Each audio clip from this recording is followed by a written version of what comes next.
Willie D Live. We've been friends for over 30 years.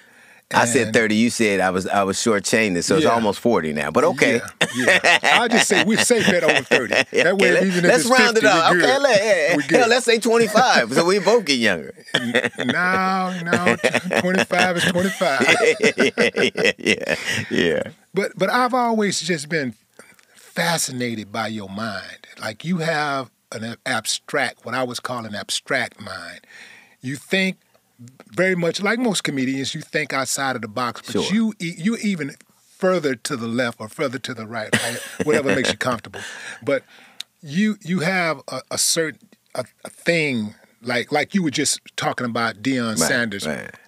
Right. Getting beat by, like having an Aflac commercial and getting beat by some ducks. You know that like we know he has I know he has an Aflac commercial. Right. I know he got beat by some ducks. Right. But I didn't put the two together. Yeah. Well, I know he got beaten by the Oregon Ducks, but I didn't put the two together and say, the great thing about the process that we're in right now is you have to have like-minded, like I surround myself with people who really know my mind and how it works.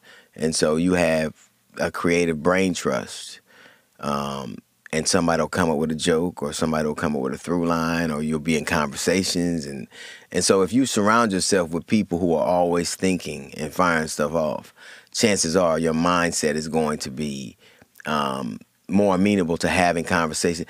It's the best thing in the world is to talk to crazy-ass comedians when they don't have anything at stake.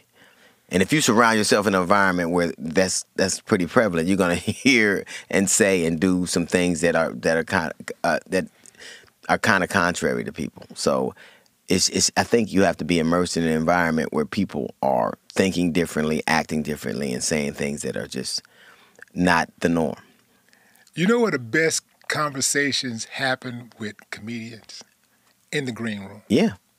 Yeah. Like I like watching the show. Right. But I like to go in that green room and have those private conversations. Right. People would be amazed at some of the conversations. And probably people would probably a lot of niggas be in jail too. But I think that's the thing about comedy for me right now is I literally think it's in a battle with a mindset that is trying to bring, I think, creativity to heal. I think it's trying to bring a certain mentality to heal.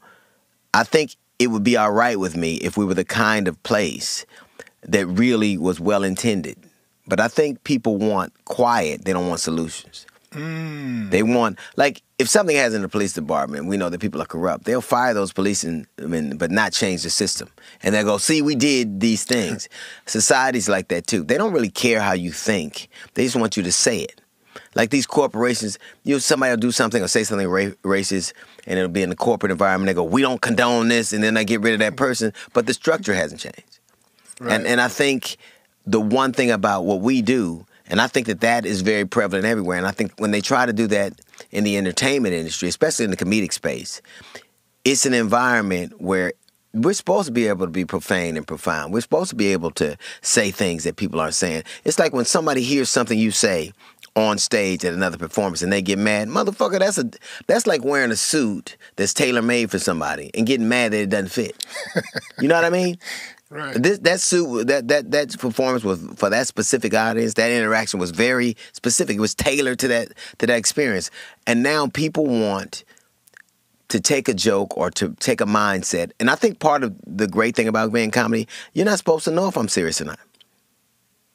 Because we're so used to tipping the joke. We're so used to saying just kidding or LOL.